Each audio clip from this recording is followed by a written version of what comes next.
Teknologi sudah canggih gitu kan. Kita setiap hari itu tidak luput dari genggaman handphone, kemudian mainan media sosial. Itu menjadikan kita tuh semangat ibadahnya berkurang. Sebenarnya sepenting apa sih kita beribadah itu Pak Yai sebagai manusia ya? Biar kita itu sadar akan bahwa kita manusia, kita beragama itu memang harus beribadah.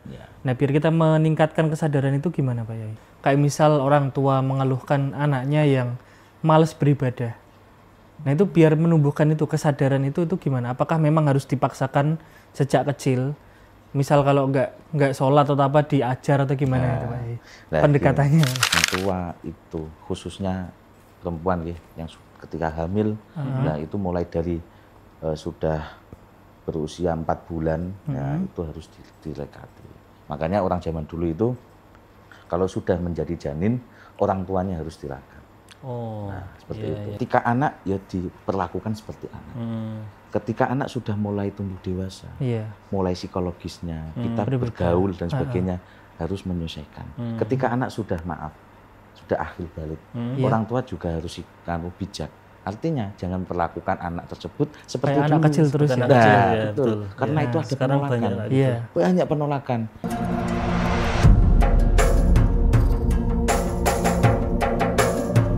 Assalamualaikum warahmatullahi wabarakatuh.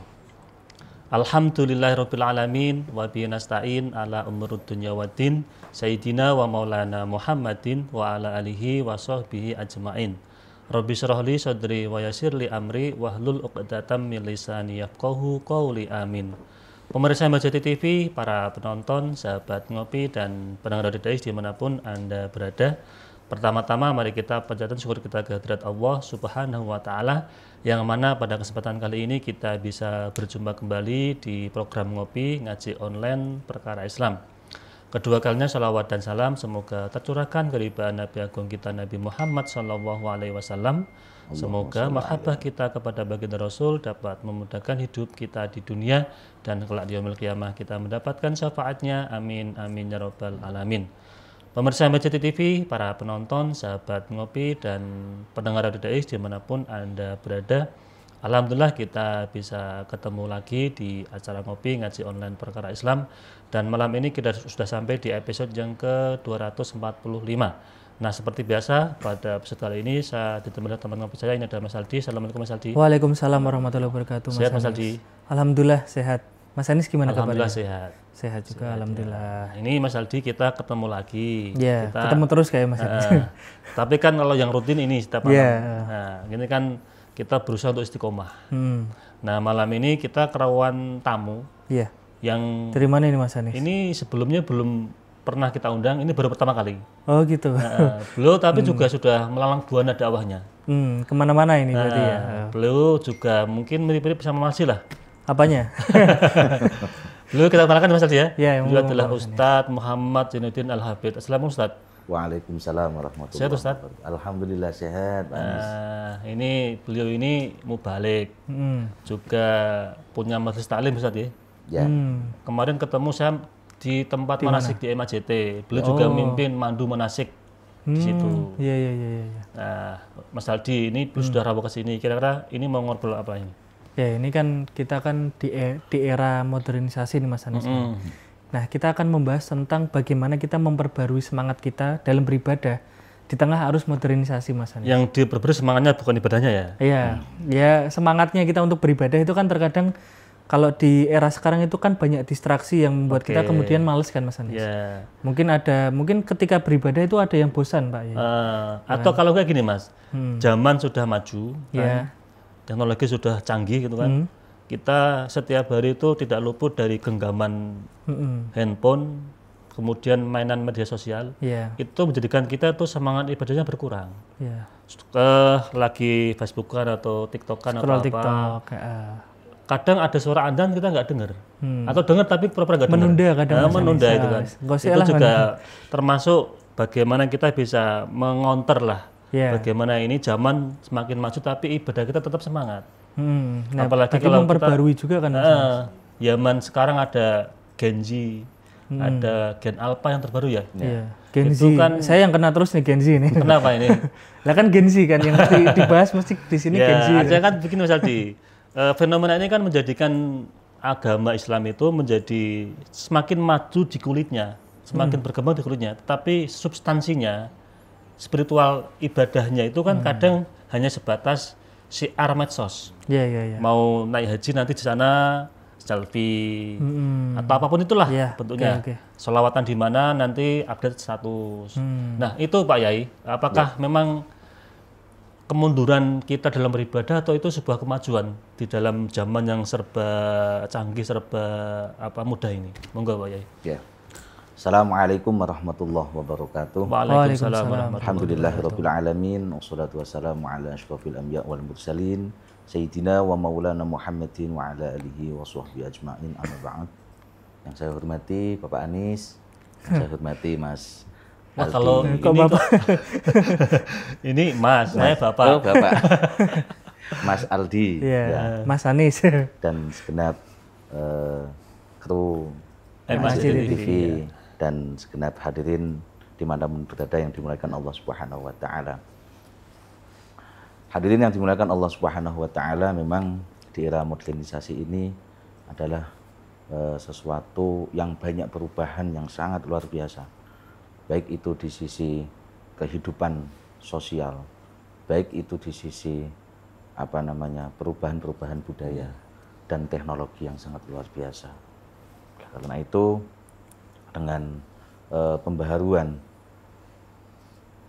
semangat beribadah di era modernisasi ini adalah sebagai motivasi kita khususnya di Grand Z untuk untuk lebih menunjang, lebih memberikan motivasi agar ibadah semakin semakin berkualitas. Mengingat pada zaman sekarang ini tahu sendiri ya, dengan perubahan pola hidup, dengan perubahan perekonomian dan perubahan gaya hidup yang sangat elegan dan sangat materialistis, apalagi di perkotaan. Nah, dengan adanya media sosial, TikTok, WA, medsos dan lain sebagainya itu menjadikan waktu itu akan tertunda dalam hal kita melakukan ibadah. Karena itu dengan memberikan motivasi untuk pembaruan ibadah, bukan berarti pembaruan ibadah baru ya. Beda ini. Pembaruan dalam bukan bid'ah. Pembaruan dalam memotivasi semangat untuk melakukan ibadah di era modernisasi ini. Nah, itu kan kalau kita harus di gaya hidup modern sekarang itu kan Pak Yai. Itu kan banyak hal-hal yang mendistraksi kita kan, terutama tadi media sosial dan juga beberapa terkadang ada paham-paham atau budaya-budaya lain yang masuk ke kita. Kayak misalnya ada orang yang nggak terlalu mendingin ibadah nih. Bahkan kalau kita lihat mungkin ya kalau di beberapa itu ada yang mau ikut kajian itu aras-arasan. Nah kan, padahal itu kan sebenarnya sepenting apa sih kita beribadah itu Pak Yai sebagai manusia ya, biar kita itu sadar akan bahwa kita manusia, kita beragama itu memang harus beribadah. Nah, biar kita meningkatkan kesadaran itu gimana Pak Yai? Jadi ibadah itu ada dua macam ya. Ada ibadah mahdhah dan ibadah ghairu mahdhah. Yang dimaksud Mas Aldi ini yaitu ibadah ghairu mahdhah. Ibadah yang mana yang kita lakukan aktivitas bernilai ibadah. Misal kita melakukan majelis taklim, kita menghadiri majelis taklim, bahkan kita saja berada di rumah melihat TikTok kajian Gus Baha, kita melihat itu sudah bernilai ibadah. Terus bagaimana cara kita memotivasi ataupun memberikan semangat bagi Gen Z biar tambah berubah dan bisa menikmati hidup di masa zaman milenial ini. Jadi ada beberapa cara. Cara yang pertama yaitu jadikanlah ibadah itu menjadi hakikat. Artinya apa? Hakikat beribadah bukan berarti itu hakikat kita melakukan rutinitas ritual seperti kita lakukan ibadah setiap hari. Jadikanlah rutinitas itu, ritual itu menjadi wasilah mendekatkan diri kepada Gusti Allah Subhanahu wa Ta'ala. Allah Subhanahu wa Ta'ala berfirman dalam surat Az-Zariyat ayat 56, A'udzubillahi minasyaitonir rajim. Bismillahirrahmanirrahim. Wa ma khalaqtul jinna illa Budun. Artinya tidaklah aku ciptakan jin dan manusia melainkan untuk beribadah kepadaku. Artinya apa? Apapun yang kita lakukan yang menjadi prioritas utama yaitu ibadah, meskipun kita berada di dunia ini melakukan hal-hal kegiatan, semisal contoh bekerja, bersenang-senang, happy, ya kan? Nah, kita jangan sepanang terus ya, perlu sekali-kali happy lah. Nah, ini yang sering Mas Aldi. Setiap weekend itu jalan-jalan Mas Aldi. Siap. Kita berwisata, kita berada di gunung dan sebagainya, itu kan sebagai wasilah kita untuk tadabbur alam. Itu juga salah satu kalau kita niatkan untuk beribadah itu juga masuk ibadah ghairu mahdhah.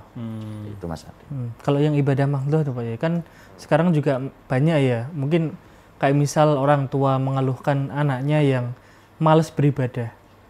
Nah itu biar menumbuhkan itu kesadaran itu gimana? Apakah memang harus dipaksakan sejak kecil? Misal kalau nggak sholat atau apa diajar atau gimana itu Pak? Pendekatannya. Jadi pendekatan secara humanis ya. Tadi saya jelaskan terlebih dahulu terkait ibadah mahdhah. Ibadah mahdhah yaitu hubungan kita kepada Allah Subhanahu wa taala. Hubungan kita kepada Allah Subhanahu wa taala. Contoh yang pertama yaitu kita melakukan sholat. Ya, kita melakukan sholat yaitu hubungan vertikal kita kepada Allah Subhanahu wa taala. Dan selain itu juga kita melakukan puasa. Ya, hubungan kita kepada Allah Subhanahu wa taala. Dan kita juga melakukan zakat. Ya, zakat ya selain hubungan hablum minallah juga hablum minannas. Terus bagaimana cara manusia ataupun orang tua untuk memberikan semangat kepada anaknya biar ibadahnya itu meningkat. Nah, ini cara mendidik anak itu sebenarnya itu harus dimulai dari dini. Artinya apa? Dari diri. Ketika orang tua itu khususnya perempuan ya, yang ketika hamil, nah itu mulai dari sudah berusia 4 bulan, ya itu harus dilekati. Makanya orang zaman dulu itu kalau sudah menjadi janin, orang tuanya harus tirakat. Nah, seperti itu. Tirakatannya itu maksudnya gimana Pak? Ya, tirakannya kayak gini. Yang biasanya kita melakukan hal-hal yang tidak diinginkan oleh Allah Subhanahu wa taala, hal-hal yang melenceng. Nah, tirakatnya kita harus memantaskan diri menjadi orang tua yang baik. Ya. Kayak dulu orang tua salah satunya yaitu memerintahkan saya untuk tirakat berpuasa. Ya kayak Pak Anies itu kan. Gitu ya. Dulu pernah melakukan puasa Dalail Quran Mas. Pak Anies. Setelah Quran 2 tahun juga melakukan Dalail Khairat selama 3 tahun. Itu bagian dari bagaimana itu kita punya motivasi semangat untuk ibadah nih. Ya, betul. Ya, betul. Selain itu juga untuk mendidik anak biar nanti anak menjadi anak yang anak yang soleh dan soleha. Yaitu kita memantaskan diri sejak dini. Berarti gini ya Pak Yai. Ini saya juga masuk ini Mas Aldi. Ketika kita itu walaupun belum menikah Mas Aldi ya, itu pengen punya anak yang tadi bisa semangat ibadahnya, nggak nakal. Itu kan dimulai dari sekarang. Bagaimana kita tuh sebagai tadi mungkin Gen Z ya, itu punya niat dan punya kemauan untuk tirakat. Kalau tirakat bahasa awamnya apa itu? Usaha gitu ya? Usaha. Atau berjuang lah untuk memperbaiki diri. Bagaimana biar dia tuh punya nilai spiritual yang bagus, biar ke depan ketika sudah rumah tangga juga menuai buahnya lah lewat anak turunnya itu. Nah sekarang begini Pak Yai, kalau konteks hari ini kan tidak hanya Gen Z, bahkan gen yang milenial atau sebelumnya itu kan ibadah itu kan seolah-olah hari ini itu kan tolak ukurnya kan uang, materi kan. Mau kemana, mau ke sana, kalau nggak ada materinya nggak jalan. Kan itu kayak gitu itu. Nah, itu untuk apakah uang itu atau materi itu menjadikan motivasi untuk orang beribadah saat ini atau malah justru malah kemunduran ibadah untuk hari ini tuh Pak? Nah, gini. Jadi untuk pondasi awal yang perlu kita tekankan kepada anak-anak kita, terutama di Gen Z itu, yaitu terkait tentang ubudiyah.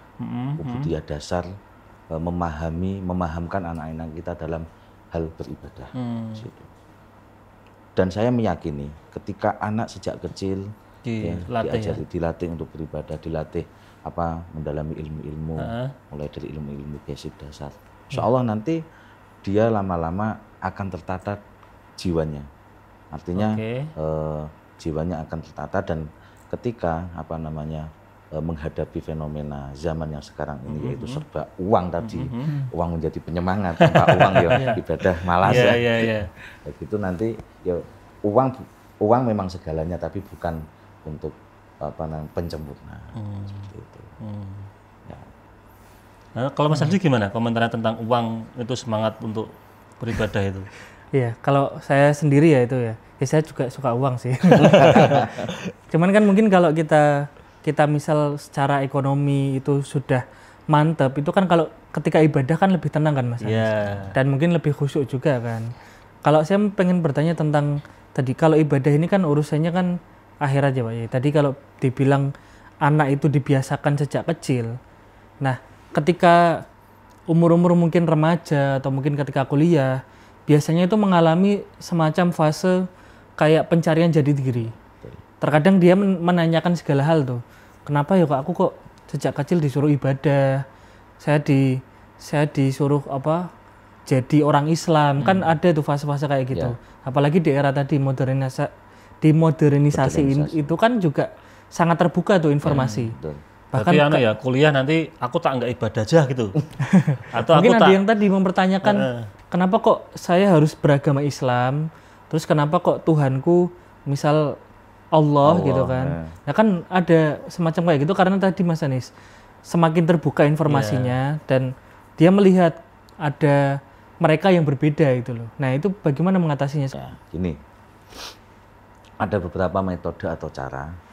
Cara yang pertama yaitu tadi kuatkan si anak itu. Makanya orang tua itu zaman dulu ketika memberikan pendidikan anak itu secara tegas, bukan keras. Tegas, bukan keras ya. Ya kan? Karena apa? Karena anak masih kecil, itu ketika dikasih ketegasan itu nggak mungkin melawan, ya kan? Paham nggih? Nah di era sekarang itu kadang anak itu dilulu, anak itu dimanjakan di awal, ya kan? Ketika anak itu sudah menemukan jati dirinya, dia tahu A, B, C dan sebagainya, akhirnya dia berontak. Oh, oke, ayah kayak gini, bapak kayak gini. Akhirnya banyak kegiatan tindakan-tindakan kriminalitas, bahkan kasus pembunuhan anak terhadap orang tua terhadap anak. Dan terus bagaimana cara mengantisipasi yang menjadi pertanyaan Mas Aldi itu, ketika anak sudah menjadi dewasa, dia mengetahui dulu orang tua mendidik saya Islam seperti ini. Itu aslinya tidak masalah Mas Aldi. Yang penting anak itu dari awal dididik dasar yang sangat kuat agamanya. Nanti berikutnya si anak tersebut akan mengalami tadi revolusi baik mentalnya, pemikirannya, dengan adanya lingkungan yang mendukung. Dan lingkungan ini juga mempengaruhi Mas Aldi. Meskipun orang tuanya itu agamis, meskipun orang tuanya maaf kiai, tapi faktor lingkungan tidak mendukung, gitu, itu sangat-sangat fatal. Bisa terpengaruh dengan lingkungan yang tidak baik gitu ya.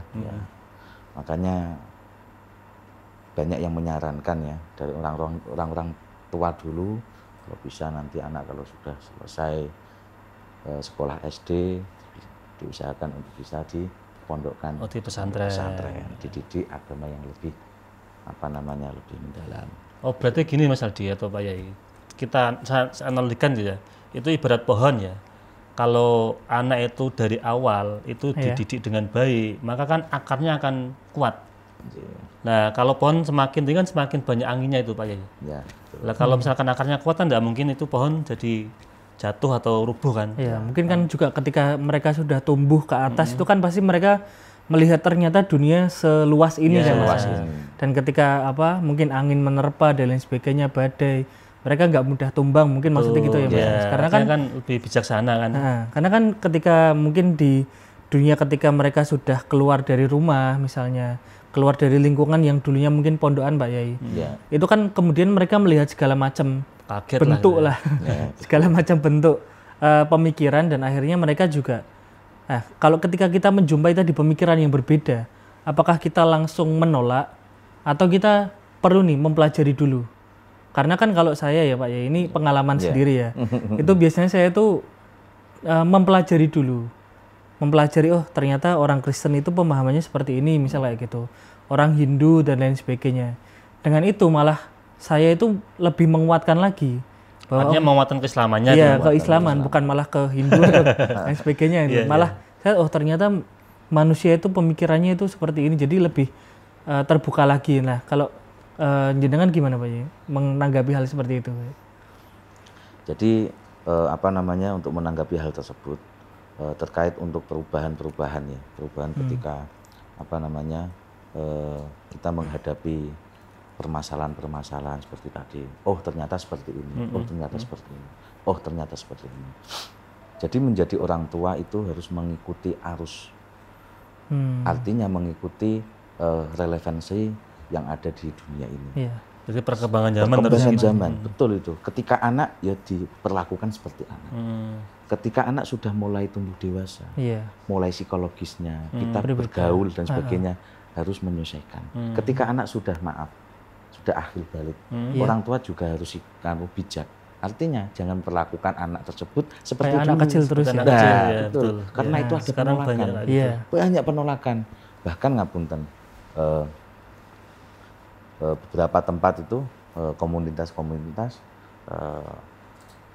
saya temui ternyata beberapa banyak Gen Z itu dia problematikanya di keluarga itu masalah itu. Kenapa dia keluar dari rumah? Ada beberapa komunitas di Kota Semarang, bahkan di luar Kota Semarang, di Yogyakarta. Pernah saya itu ada komunitas itu dia keluar dari keluarga, keluar dari rumahnya. Masalahnya yaitu, oh ayah, oh ibu terlalu keras mendidik terus langsung nggak mendengarkan isi curhatan saya. Atau jangan-jangan ini Pak Yai, gimana? Maraknya anak pang, anak jalanan itu gara-gara hal itu juga? Mungkin salah. Mungkin semacam pemberontakan diri kan, gitu ya. Kadang kita lihat itu anak jalanan kan, saya mikir itu kok Pak nggak punya rumah, apa orang tuanya nggak didik dengan baik kan gitu. Ya di situ banyak kompleks permasalahan sih. Kemungkinan kebetulan saya mempunyai murid. Ya, ada beberapa anak pang juga, yaitu sebagian besar dia problematikanya yaitu tidak cocok dengan cara hidup, cara pendidikan orang tua. Artinya orang tua masih memperlakukan anak tersebut ketika kecil, jadi secara pemaksaan. Jadi memaksakan anak sudah dewasa tapi dianggap anak kecil terus. Jadi kan alangkah dewasanya orang tua itu yaitu kadang orang tua itu bisa menjadi orang tua. Kadang orang tua itu bisa menjadi teman. Oke, sepakat. Menjadi teman untuk curhat. Meskipun curhat apapun nih. Misal maaf nih. Terkait perasaan dan sebagainya. Jadi orang tua jangan langsung menjustifikasi, oh kamu pacaran kayak gini, kayak dosa dan sebagainya. Jangan dulu. Ya kan? Nah, apa sih yang dirasakan, silakan. Diskusi di rumah itu penting ya. Betul. Penting itu. Nah, kalau ini Pak Yai, ada orang tua yang terkadang itu mohon maaf karena saking tadi ngejar materi sehingga nggak punya waktu untuk anak. Kan ada itu pagi kerja, sore pulang, kadang lembur sampai malam, anak sudah sampai rumah anak sudah tidur, besoknya juga kayak gitu lagi. Itu kan nggak punya waktu untuk diskusi untuk bagaimana rawat anak dengan baik. Kan dampaknya bisa jadi tadi ada kriminalitas, ada pergaulan bebas, macam-macam itu, sehingga ibadahnya nggak tercapai dengan baik, bahkan ibadahnya malah kotor bahasa Jawanya itu. Ya, banyak sih hal yang semacam itu. Makanya kalau bisa itu yaitu urusan duniawi dan urusan akhirat itu seimbang. Makanya dengan adanya pembaruan ataupun motivasi untuk beribadah di era modernisasi ini sebagai penjembatan atau sebagai filter, ya, sebagai filter bahwa kita tidak ke duniawian, dan juga tidak ke akhiratan juga. Tapi repot ketika kita akhirat ibadah terus harus dunia, nggak kerja dan sebagainya, harus seimbang. Karena memang hidup sekarang ini ya kalau nggak ada materi ya memang kita nggak jalan. Saya tuh teringat ini Pak Yai, Mas Aldi, ada lagu Jawa itu kan Maharib itu kerepotan atau apa itu loh. Oh, Itu gitu. kan lagu yang mencerminkan kondisi saat ini ketika orang sudah di dunia kerja itu terkadang untuk ibadah saja itu berat. Duhur kecapean, maghrib apa kesorean atau apa itu, isya kemalaman, subuh ketiduran. Itu kan bagaimana kondisi saat ini tuh menjadi seolah-olah itu yang dicapai itu hanya dunia saja sehingga lalai ibadahnya. Itu gimana Pak Yai? Ya, jadi memang untuk menyikapi hal semacam itu, yaitu tadi dikembalikan bahwa pondasi yang awal itu kita bitakaru bidzikrillah. Oke. Artinya mendekatkan diri kepada Allah. Dengan cara apa? Sebenarnya itu ibadah itu mudah. Ya, tadi yang kembali lagi ibadah maudhu ghairu maudhu. Ketika kita berdiskusi kayak gini diniatkan lillahi ta'ala, Ibadah. ya kan menjadi ibadah. Oke. Misal kita ada masalah nih, kita merenungkan berkontemplasi, merenungkan diri. Nah, diniatkan ibadah itu juga nanti bisa menjadikan Nilainya ibadah. Dan itu kan yang ghairu mahdhoh Pak Yai. Ya. Yang mahdhoh kan contoh tadi saya kembali ke dunia kerja karena ini sering mengalami teman-teman yang termasuk saya juga pribadi. Gara-gara capek mungkin atau banyak tugas sehingga sholat itu hanya sebatas formalitas. Yang penting pokoknya sholat selesai sudah balik lagi ke tempat kerja. Balik lagi ke rutinitasnya gitu. Rutinitas. Itu kan seolah-olah semangatnya hilang. Nah, Itu gimana Pak Yai itu? ya itu jadi apa ya? Kita kembalikan ke sila pertama, ketuhanan yang Maha Esa, ya kan? Apapun kalau kita dikembalikan ke Gusti Allah, hidup di dunia ini, apapun yang kita inginkan, insya Allah akan terkabul. Oke. Itu kuncinya di situ. Kalau kita maaf, ya memang sih tidak bisa dipungkiri ketika ada kewajiban-kewajiban yang memang butuh kita lakukan, misal mencari maisha dan sebagainya karena ada kebutuhan untuk mencari maisha, kebutuhan anak dan istri. Nah, tapi tidak ngono ya ngono tapi aja ngono bahasane wong Jawa. Iya, iya. Nah, jadi dikembalikan kita berkontemplasi. Insya Allah kalau kita bahasanya bidzikrillah, kita merenungkan apapun itu hasilnya nanti insya Allah akan menjadi solusi. Artinya apa? Ketika kita mendapatkan kesulitan, satu kesulitan Allah memberikan dua jalan, ya kan? Nah, seperti itu. Oke, Pak Yai, ini menarik kita bahas tentang kondisi saat ini Mas Aldi, bagaimana kita bisa punya semangat ibadah. Tapi ini kita jeda iklan dulu sebelum nanti dilanjut.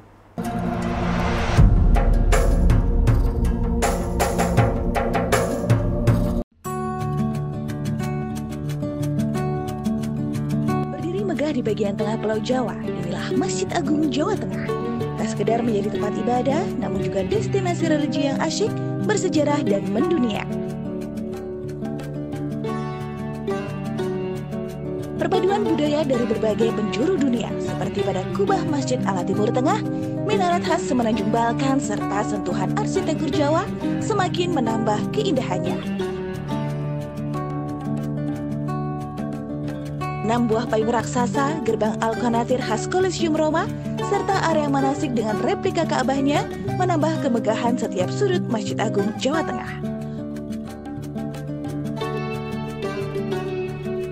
Menjulang setinggi 99 meter, puncak Menara Al-Husna menyajikan panorama kota Semarang yang menakjubkan.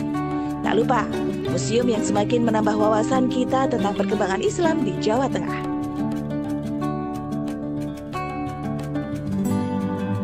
Nikmati keseruan wisata pemancingan dan agrowisata dengan kebun kurma, melon, ubi, dan bawang merah.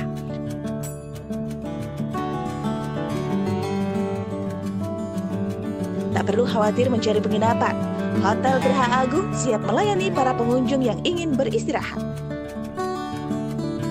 Tersedia pusat olah-olah yang menyediakan berbagai souvenir dan kuliner khas kota Semarang. Mari nikmati wisata keluarga yang asyik dan seru di Masjid Agung Jawa Tengah.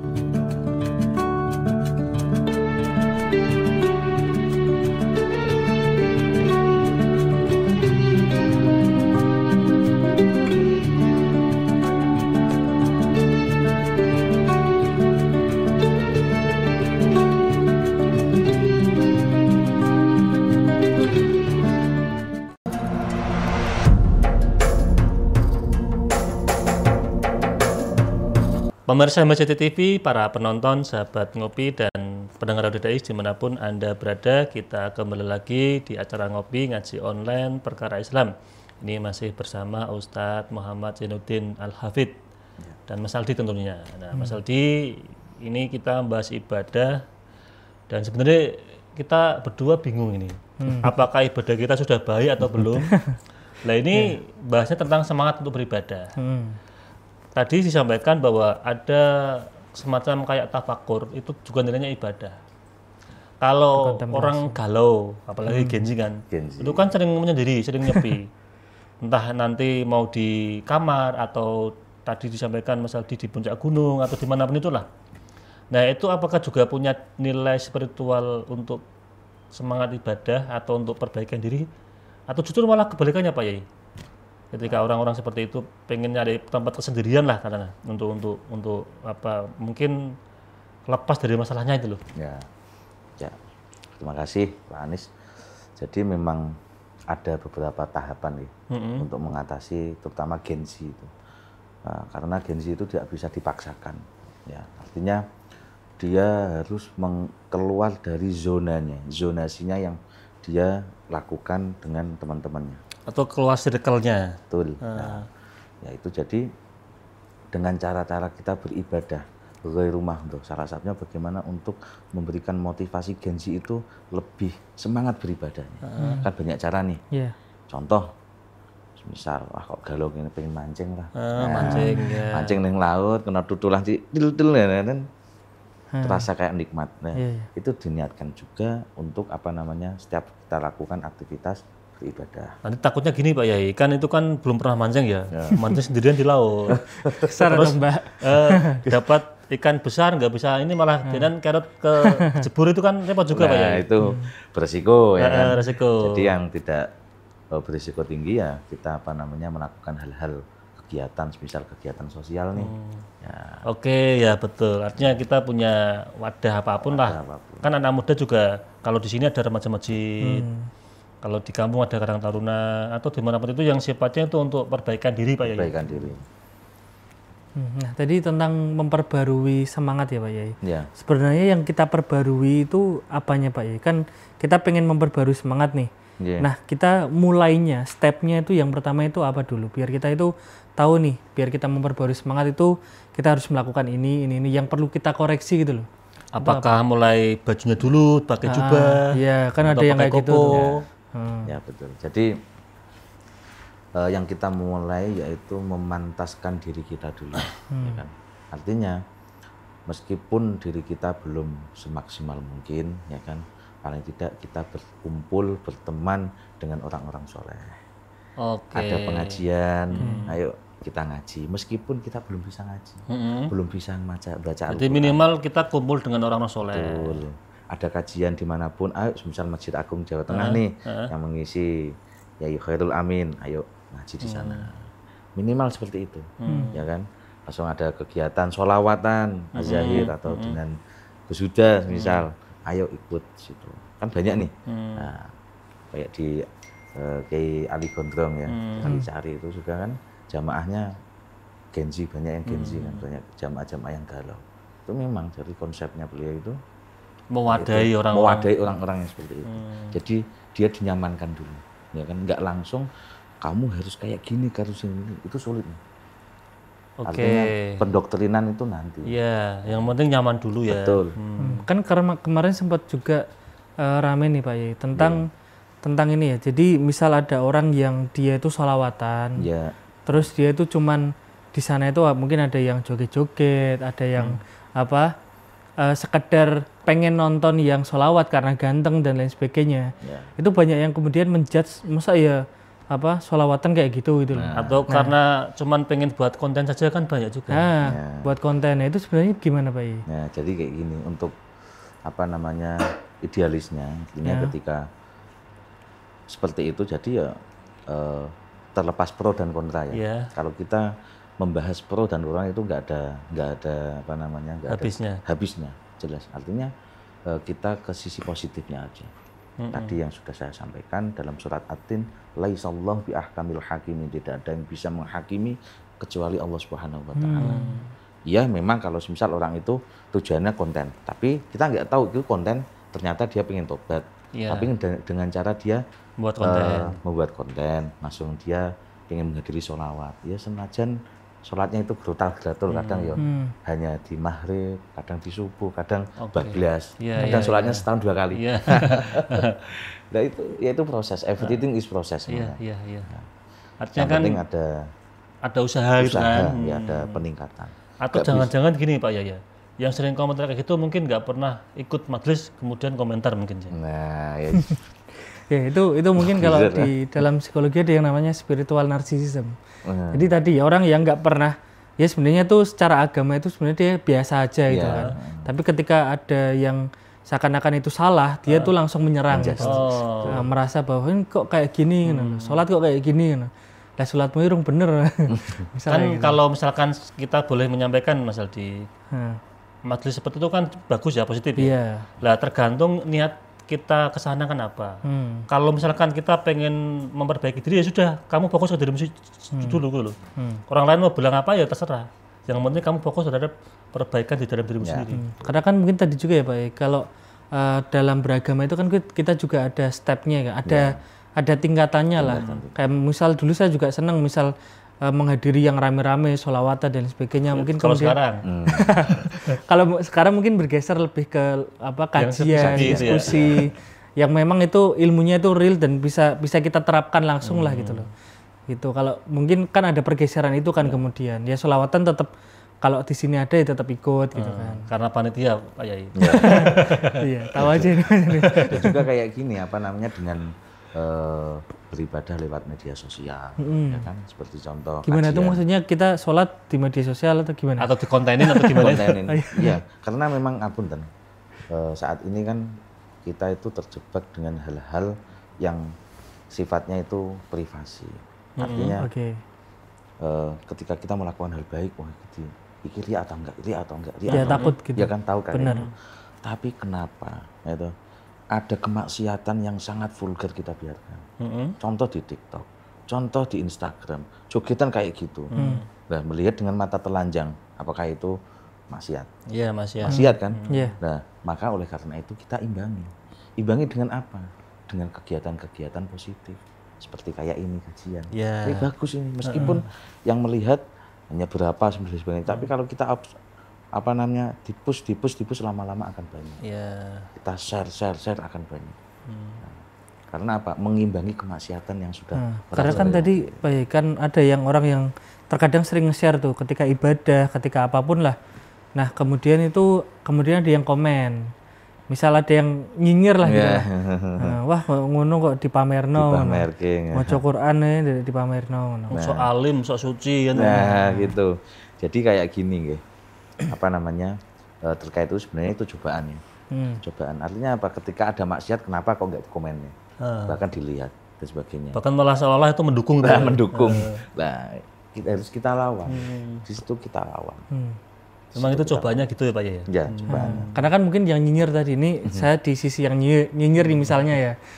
Itu kan ketika melihat kayak gitu kan lah, ini biasanya orang tahu sholat, tiba-tiba nggak story sholat, gitu kan. Terkadang kan kita kayak merasa sok suci atau gimana mau pencitraan atau sebagainya. Sebenarnya kalau kita pengen men-share sesuatu tuh Pak Yai, biar kita itu nggak menimbulkan pro kontra gitulah.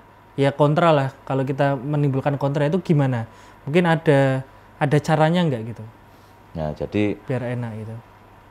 Memang sekarang itu tidak terlepas tidak luput dengan media sosial, ya kan? Karena bahkan itu kebutuhan kita. Kita sholat ada CCTV langsung dimasukkan dalam TikTok, YouTube dan sebagainya itu banyak, ya kan? Nah jadi bagaimana cara kita menghadapi kondisi yang seperti ini? Tetap ibadah kita, ritual kita tetap istiqomah, ya kan? Nah jadi kembali ke niat kita. Oke, mau diliput, mau di video, mau apapun ya itu terserah. Mau diliput ataupun apa. Tapi maaf ya, konteksnya beda dengan orang-orang zaman dulu. Nah, ini saya teringat dengan qaidah ushul fikih. Al-muhafadzatu ala qadimi sholih wal ahdu bil jadidil aslah. Ya, pertahankanlah hal-hal yang bagus dan ambillah hal-hal yang baru yang lebih bagus. Contoh Pak Yai. Contoh semisal memang zaman dulu tidak ada TV, tidak ada media sosial, Tidak ada HP lah katanya. tidak ada HP. Kita sholat tenang, Iya, fokus lah. dengan apa namanya cara yang sederhana. Iya. Nah, tapi bagaimanapun cara kita di zaman sekarang itu tidak lepas dari hal-hal yang sifatnya keduniawian, sifatnya yang kekinian, media sosial dan sebagainya. Yaitu disiasati kembali ke niat itu gitu.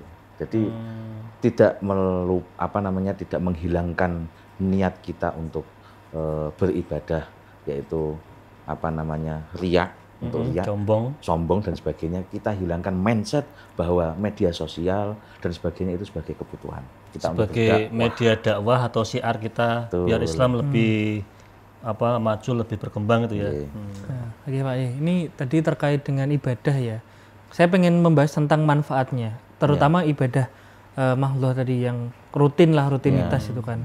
Kalau biasanya kan kita kan di situ kan ada nilai kedisiplinan juga kan. Nah, apakah sebenarnya memang ketika kita membiasakan ibadah seperti itu, ritual dan sebagainya itu kemudian berimplikasi langsung dengan kedisiplinan kita? Gitu. Gini, ibadah yang kita lakukan setiap hari, ya khususnya ibadah mahdhah, itu memengaruhi dampak dalam kehidupan kita. Contoh sholat jamaah. Kita sholat jamaah di masjid ataupun musola, apalagi tepat waktu, itu mempengaruhi dalam kehidupan kita sehari-hari.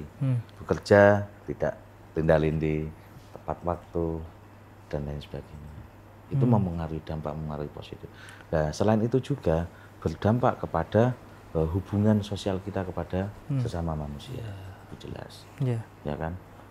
Bahkan orang itu bisa dilihat. Kok kehidupannya bagus, kehidupannya baik, meskipun sederhana, ya kan? Tapi kok tidak, ya pasti orang berkeluarga itu pasti ada masalah. Pasti. Sekelas kiai, sekelas habib dan sebagainya pasti ada masalah. Tapi masalah itu mereka bungkus secantik mungkin seakan-akan tidak ada masalah. Ya kan? Itu apa yang bisa kita lihat ya Pak Yai? Artinya apakah tadi rajin jamaah atau bagaimana? Nah, itu terkait dengan ubudiyah yang mereka lakukan.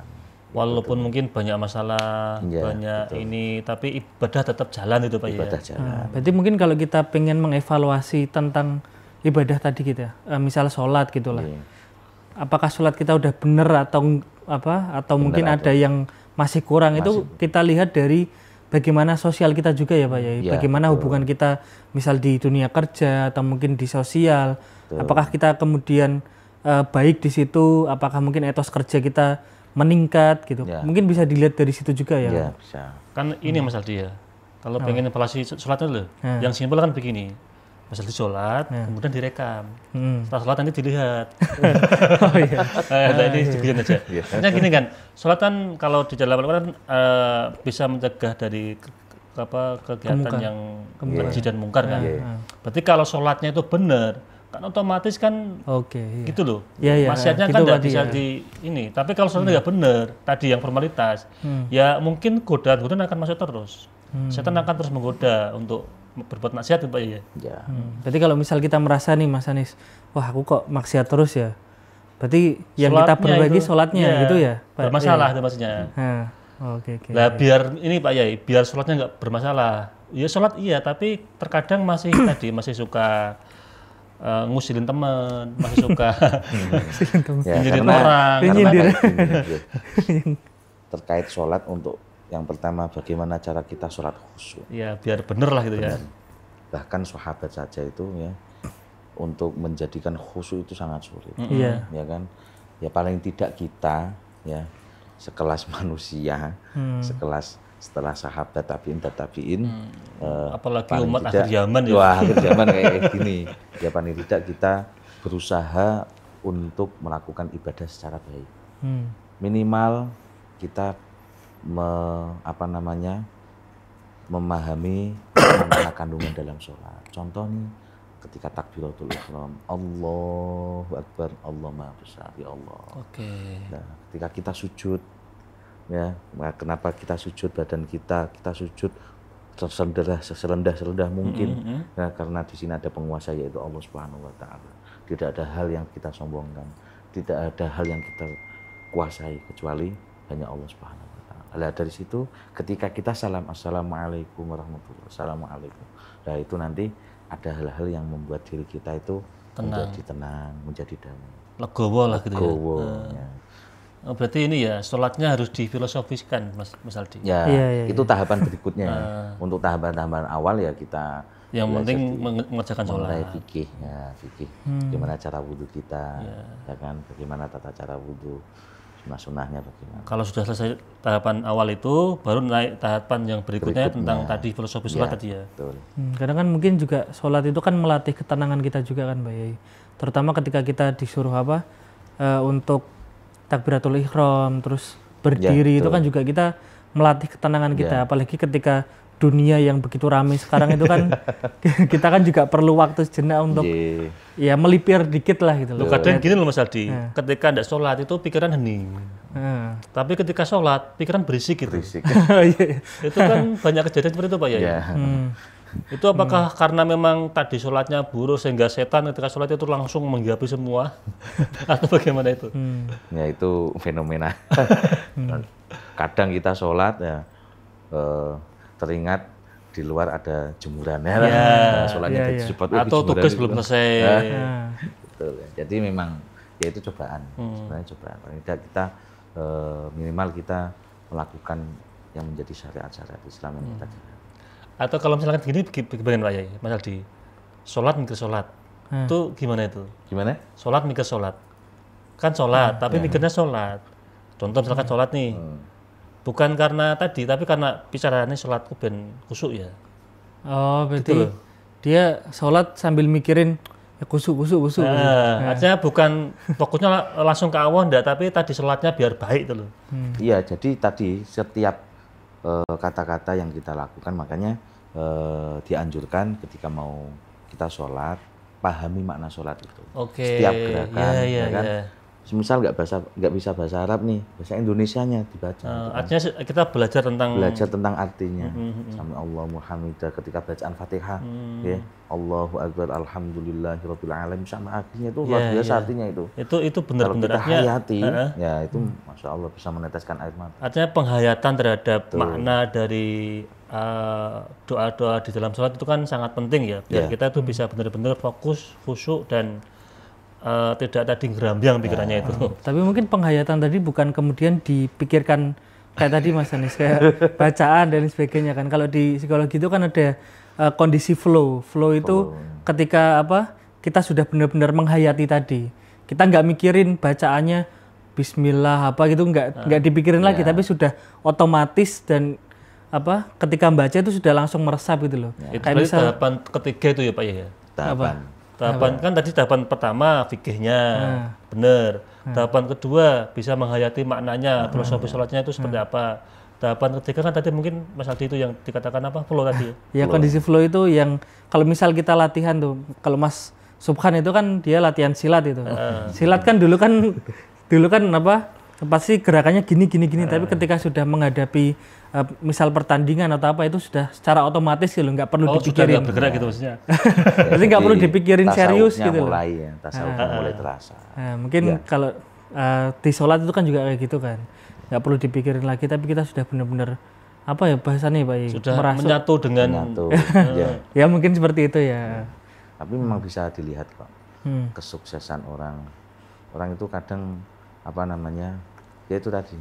Jadi dalam kehidupannya merasa bahagia meskipun hanya sederhana. Meskipun tumpakannya gurmung sepeda. Artinya nerimo ing pandu. Tapi kalau sepedanya 100 juta ya. Itu sangat nerimo sekali ing pandumnya. Sangat bahagia. Karena ada hal-hal yang yang dirahasiakan Allah Subhanahu wa taala. Apalagi ada bacaan-bacaan surat tertentu yang mengandung jalbur rezeki. Artinya dampak terhadap diri kita itu sangat luar biasa. Betul. Berarti ya ini menata sholat itu penting Mas Aldi. Jangan hanya sebatas formalitas waktunya zuhur, tapi tidak dihayati betul. Tapi tadi nggak sholat tok ya Pak Yai, ada zakat, puasa, menikah juga ibadah ya Pak Yai. Itu kalau yang sudah, ini kan pamer Pak Yai ya. Dan juga gini, menikah itu ada hukumnya wajib, ada hukumnya sunnah, ada hukumnya haram, juga ada hukumnya mubah. Makanya ada beberapa sahabat, ada beberapa filosofi ilmuwan itu yang dia tidak menikah sampai meninggal. Oke. Ya kan? Kenapa Ibnu Taimiyah contoh. Gitu. Ibnu Taimiyah karena beliau Fokus, beliau dimabukkan dengan keilmuan. Fokus Dia terhadap fokus ilmu. ilmuwan. Semisal dia itu sadar diri kalau dia kenal dengan perempuan mungkin ilmunya Hilang. ambiar. Ambiar. Bahkan Imam Syafi'i saja itu kan ketika hafalannya, ketika kenal dengan perempuan, separuh dari hafalannya hilang. Iya. Nah, gitu. Jadi memang ada kalanya nikah itu hukumnya wajib. Nah, kayak mas ini ya Wajib kalau sudah hukumnya wajib. Nggak kuat ya nikah kowe. Oke, berarti ini artinya punya kelas masing-masing kan itu kan ya. Betul. Nggak bisa kan misalkan santri yang baru belajar kemudian harus dikasih pelajaran yang tingkatannya itu sudah level tinggi kan nggak bisa. Nggak bisa, harus menyesuaikan kondisi. Nah ini Pak Yai, kan kita di era sekarang itu ya tadi banyak distraksi, kemudian juga era modernisasi itu informasi kita semakin banyak. Nah itu kan terkadang kan kita kalau menganggap ibadah itu kan kayak nggak penting-penting amat. Gampangnya itu ibadah itu buat apa, dampaknya buat kita. Terkadang kita nggak bisa merasakan langsung itu loh dampak ibadah. Sampai kadang kerja itu sampai lupa sholat. Nah kadang ibadah itu cuman tadi kalau Mas Anies dibilang formalitas, bukan formalitas ya, kayak menunaikan kewajiban tok gitu loh. Nah terutama tadi kalau kita misal lagi kerja gitu kan, nah ibadah itu atau sholat itu terkadang cuma dibuat kayak istirahat. Nah itu apakah boleh kayak gitu Pak Yai? Nah gini, terkait hal semacam itu teringat pesannya Kanjeng Nabi kepada Sayyidina Ali dalam kitab Wasiatul Mustafa. Gimana Pak Yai pesannya? Jadi ada makanan halal yang berdampak dalam kehidupan kita sehari-hari. Ada makanan yang haram yang berdampak dalam kehidupan kita sehari-hari. Ini perlu kita perhatikan. Kadang ngapunten, kita makan barang-barang yang tidak jelas, subhat atau barang-barang yang halal, yang haram, maaf. Nah itu juga berimbas kepada kehidupan kita sehari-hari. Contoh hati kita itu digelapkan, mata kita itu digelapkan, hati kita setiap hari gelisah. Nah itu maaf. Artinya meskipun dia tahu aku pengen sholat, aku sholat, tahu ini sholat 5 waktu, ini sholat, ini hukumnya wajib, kalau nggak sholat dapat tahu ilmunya dosa, kan ya? tahu ilmunya kan. Nah tapi kenapa dampaknya ke dalam dirinya itu nggak ada, tidak ada sama sekali. Bisa jadi itu faktor yang kita makan. Iya. Dalam kitab Wasiatul Mustafa. Berarti kita harus memperhatikan ilmunya itu sudah bagus, sudah tahu nih sah rukun sholatnya itu seperti apa, dan juga rutin, bahkan disiplin. Tapi dampaknya tidak bisa benar-benar menjadi perubahan yang positif bagi dirinya itu Mas Haji. Kita berkontemplasi dengan hal yang lain. Apakah cara kita salah ataupun apa yang kita makan salah. Nah, itu juga mempengaruhi. Terus kalau itu Pak Yai, pejabat yang korupsi itu gimana itu? Nah, ya Allah. Itu apakah juga tadi sholatnya kan juga ada sebagian yang ibadahnya ilmunya agama bagus, tapi tersandung kasus itu kan ya. Nah, terlepas dengan hal itu kita tahu sendiri ya. Jadi kita tidak bisa menjustifikasi satu persatu. Secara umum, ya kan, secara umum tahu sendiri ya. Kalau melakukan hal-hal yang tidak sesuai dengan syariat, dengan korupsi seperti itu, meskipun maaf orangnya tahu agama, ya kan, orang punya, ya kan, dia tahu agama, orang punya keturunan orang baik dan sebagainya, tapi itu tidak menjamin, karena itu ada dampak yang luar biasa.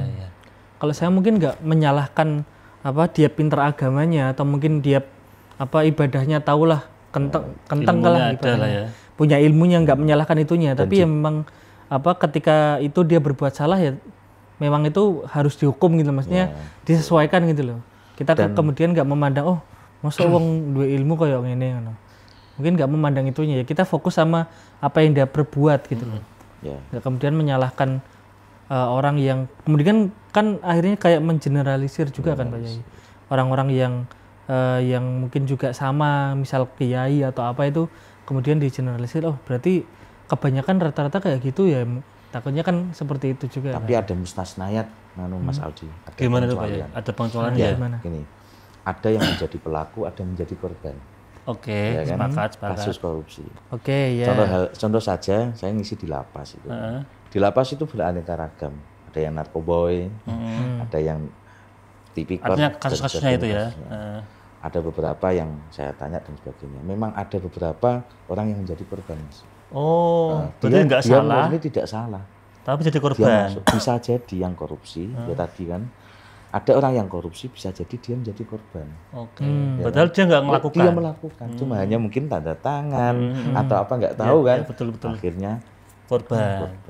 Nah, kalau saya mungkin nggak ke arah tadi korupsinya, tapi lebih ke perilaku maksiatnya Pak Yai. Kan karena beberapa hari ini ya, maksudnya akhir-akhir ini itu ada beberapa berita terkait dengan guru agama, ustadz yang kemudian melakukan ya mohon maaf ya ada pencabulan, ada kekerasan, bahkan sampai menampar santrinya dan lain sebagainya. Itu kan kemudian di masyarakat itu kan berkembang, lah ini kok orang beragama, orang yang tahu ilmunya kok kayak gini. Nah itu yang saya khawatirkan itu sebenarnya itu. Gitu. Dan masyarakat tidak bisa mencerna dengan baik itu loh Pak Yai. Sehingga menjadikan berita itu jadi momok buat orang untuk belajar agama itu loh. Dan memang ini ada apa namanya digarisbawahi ya, karena sekarang memang media sosial semakin terbuka. Orang zaman dulu itu ketika anak memasrahkan kepada kiai itu terus guru ngaji ya. Bloto suto artinya sam'an wa ta'atan takriman wa takdiman kepada kiainya. Ini mau diapain monggo seperti itu. Pasrah. Nah, pasrah, entah itu dengan cara kekerasan dipukul dan sebagainya. Sebenarnya zaman dulu itu ada kasusnya seperti itu. Sekarang tidak di-up. Karena nggak ada media. Tidak ada media. Tapi bedanya kalau dulu itu ketika orang murid di seperti itu, dia malah semakin pintar, dan semakin taat. Tapi itu dulu Pak Yai. Dulu. Nah, kalau sekarang ada HAM ya, artinya. Kadang kan ada oknum juga Pak Yai. Oknum ya. Orang yang pakai jubah, kemudian bikin pesantren, padahal ilmunya juga nggak seberapa. Nah, itu kan oknum Pak Yai. Dan itu kan juga kemudian masyarakat juga menyalahkan tadi yang beragama tadi. Gampangannya kemudian dia jadi anti dengan hal-hal seperti itu kan akhirnya kan.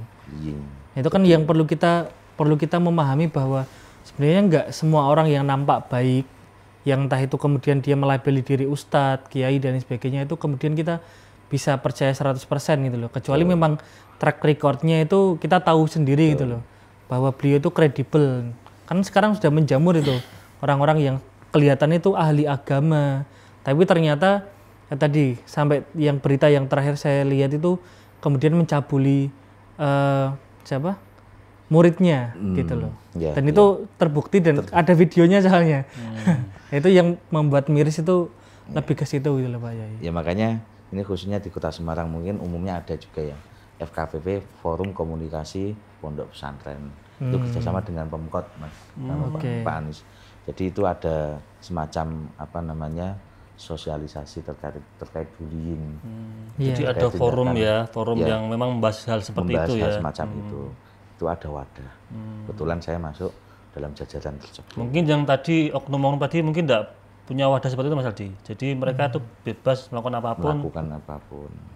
Karena memang ya hari ini kan banyak kejadian yang di luar dugaan kita. Kadang kelihatan bagus tapi ternyata juga melakukan tindakan kejahatan. Nah, ini Pak Yai karena waktu jadi kita dibatasi, mungkin ada closing statement tentang tema malam ini, bagaimana kita bisa punya semangat ibadah di era modernisasi ini. Monggo. Assalamualaikum warahmatullahi wabarakatuh. Jadi bagaimana cara kita untuk memberikan motivasi, memberikan semangat supaya ibadah kita semuanya, khususnya Gen Z ini menjadi bertambah semangat, bertambah berkualitas, yaitu dengan cara yaitu kita melakukan hal-hal rutinitas, jangan dijadikan rutinitas. Artinya seperti kayak sholat, jangan jadikan sholat sebagai rutinitas. Jadikan sholat itu menjadi wasilah mendekatkan diri kepada Allah Subhanahu wa Ta'ala. Jadi apapun yang kita lakukan dengan niatan kita mendekatkan diri kepada Allah, insya Allah baik dalam berdampak kepada kehidupan kita sehari-hari, berdampak kepada pekerjaan kita sehari-hari. Jadi seperti itu. Ya, Pak Yai, terima kasih sudah rawuh dan memberikan ilmu. Mas Aldi, cukup Mas Anis. Cukup ya.